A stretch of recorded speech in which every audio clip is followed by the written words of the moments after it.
Hey guys, this is my GT 275 tractor, 1996, and today I'm going to be changing the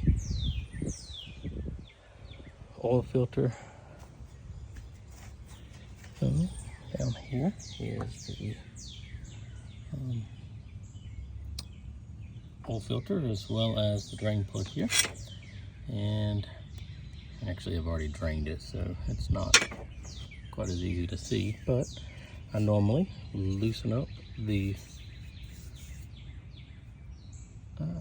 oil filter. This one has a 17 horsepower Kawasaki engine, so there's the number as far as the replacement oil filter. So when you do this, it will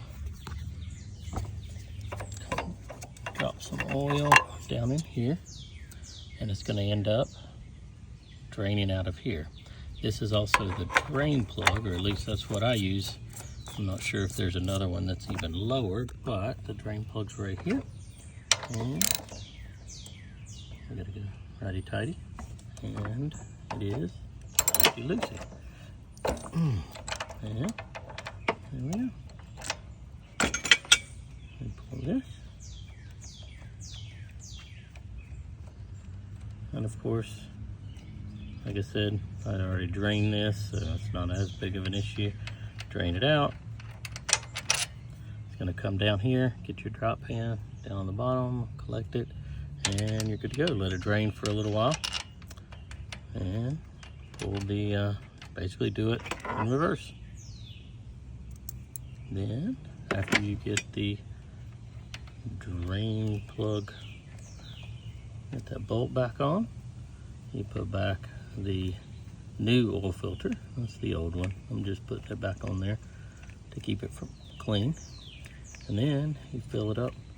If I remember right, it takes a couple quarts, maybe 2 or 3, until you get to full on the oils. The dipstick over here.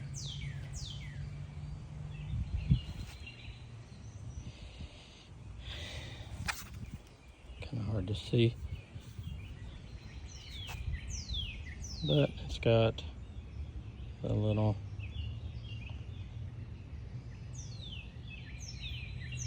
side that says full on it, and that's how you change the oil on a GT 275 lawnmower.